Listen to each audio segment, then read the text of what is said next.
যদি আবার ক্যাম্প নুর আলোয় 10 নম্বর জার্সিটা দৌড়ায়, যদি আবারও বাম্পা থেকে বেরিয়ে আসে সেই বাঁকানো শট, আর গ্যালারি একসাথে চিৎকার করে ওঠে মেসি মেসি বজ্রধ্বনিতে। বার্সেলোনার ইতিহাসের সঙ্গে যেন আষ্টে পৃষ্ঠে জড়িয়ে আছে সেই এক নাম, লিওনেল আন্দ্রেস মেসি। গোলের পর গোল, ট্রফির পর ট্রফি, লাল নীল জার্সিতে তিনি লিখেছেন এক সোনালী সাম্রাজ্যের গল্প।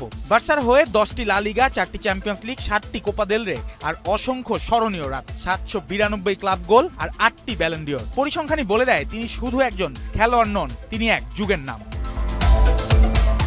কিন্তু 2021 সালের সেই অশ্রুসিক্ত বিদায় যেন আজও অসমাপ্ত। সমর্থকদের সামনে শেষবারের মতো মাঠে নেমে বিদায় জানানোর সুযোগ পাননি আর্জেন্টাইন এই জাদুকর। গত ডিসেম্বরে পুনর্নির্মাণাধীন ক্যাম্প নুতে হঠাৎ উপস্থিত হয়ে আবেগ ছুঁয়ে দেন মেসি। পরে সামাজিক মাধ্যমে লেখেন, আমি এমন এক জায়গায় ফিরেছি যেটাকে আমি হৃদয় দিয়ে মিস করি, আশা করি একদিন আবার ফিরবো। এই এক বার্তাতেই যেন কাতালানদের হৃদয় জ্বালিয়ে দেয় নতুন আশার স্ফুলিঙ্গে।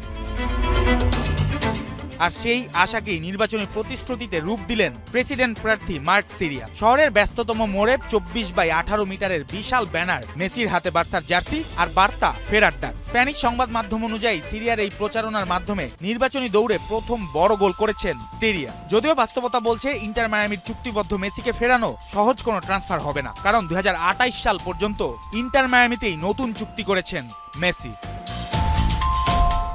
ব্যানারের নিচে রয়েছে একটি কিউআর কোড, সমর্থকরা ভিডিও বার্তা পাঠাতে পারবেন সরাসরি মেসির উদ্দেশ্যে। সিরিয়ার টিমের আশা এই বার্তা পৌঁছে যাবে আর্জেন্টাইন তারকার কাছে, আর তিনি বুঝবেন ক্যাম্প নু এখনো তার নামেই বাঁচে।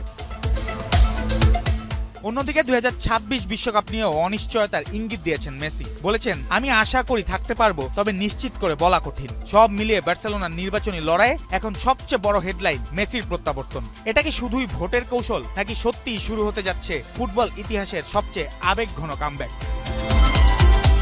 জুবায়ের নূর, 71।